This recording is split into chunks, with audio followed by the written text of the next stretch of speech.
नमस्कार, स्वागत है आपका ओनली न्यूज 24x7 में। आज हम बात करेंगे उस देशद्रोही चेहरों की, उन कायरों की जो हमारे वीर जवानों की शहादत पर सवाल उठाते हैं, जो भारतीय सेना से प्रूफ मांगते हैं। हाँ, मैं बात कर रहा हूं उस इंडी गठबंधन की, अरविंद केजरीवाल की, राहुल गांधी, मल्लिकार्जुन खड़गे और उनके पूरे गिरोह की।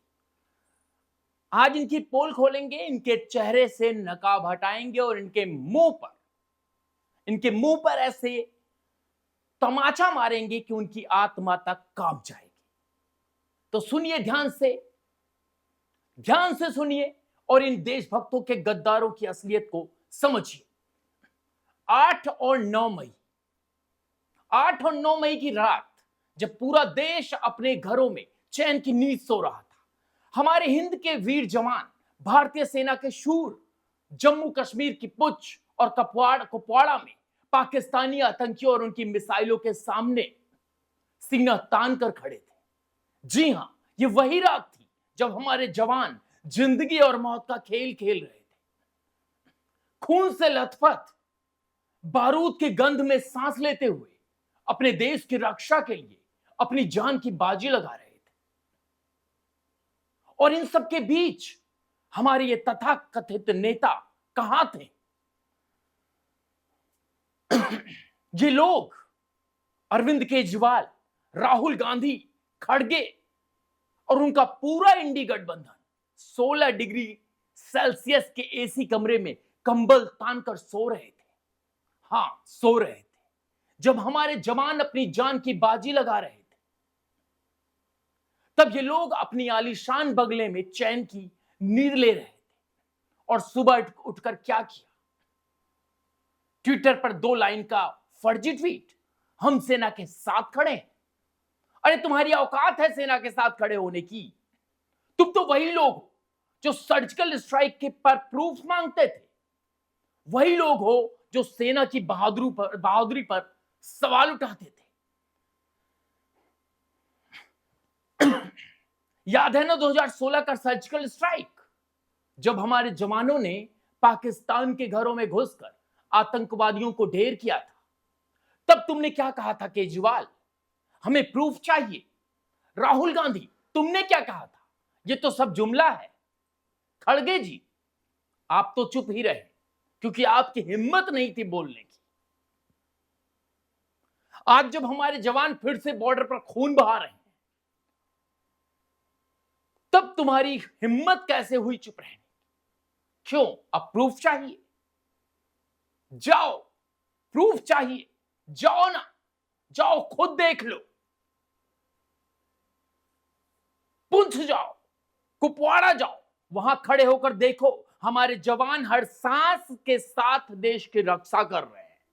वहां जाकर देखो, जहां हर कदम पर मौत का खतरा है, वहां जाकर पूछो, प्रूफ पूछो। लेकिन तुम नहीं जाओगे क्योंकि तुम कायर हो, तुम्हारी औकात नहीं है। तुम तो बस एसी कमरों में बैठकर ट्वीट कर सकते हो।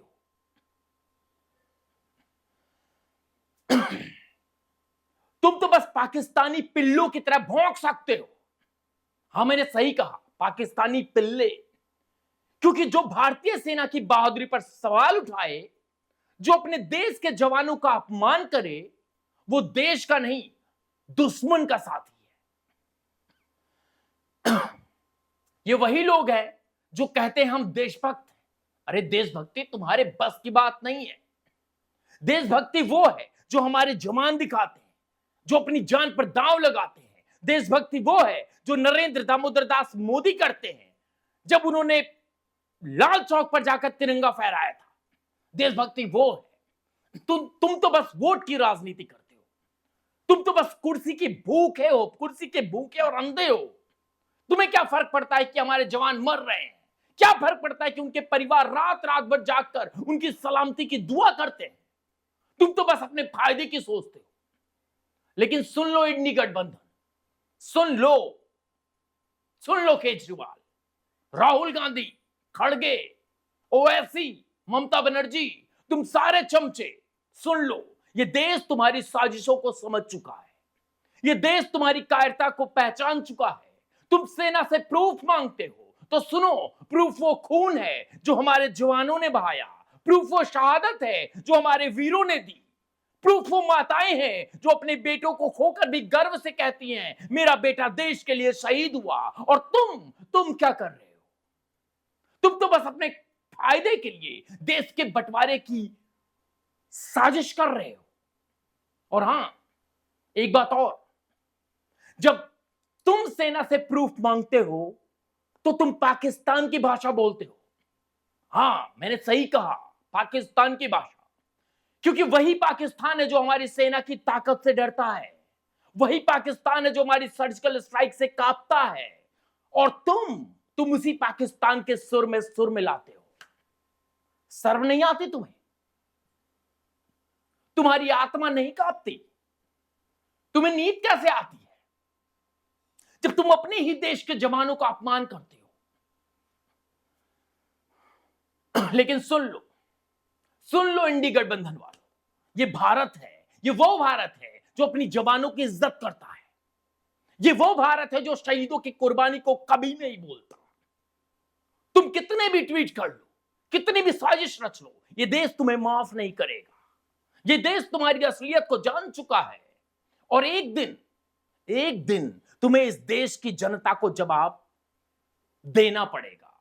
और देश की जनता तुम्हें जवाब दे रही है, ये भी तुम्हें पता होना चाहिए। और आगे आने वाले चुनाव में देश की जनता तुम्हें जवाब देगी। वो जवाब ऐसा होगा कि तुम्हारी 7 पुश्तें कांप जाएंगी। तो आज मैं इस मंच से उस हर भारतीय से अपील करता हूं, उठो, जागो और इन गद्दारों को उनकी औकात दिखाओ। हमारे जवानों का सम्मान करो, उनकी शहादत का सम्मान करो। इन कायरों को बता दो कि भारत की सेना से प्रूफ मांगने की हिम्मत अब कोई नहीं करेगा, अब कोई नहीं करेगा। जय हिंद, जय भारत। अभी आप देखिए, कुछ दिन में आपको समझ में आ जाएगा इन अंदर के बैठे पिल्लों में कितनी व्याकुलता भरी है, बोल नहीं पा रहे हैं।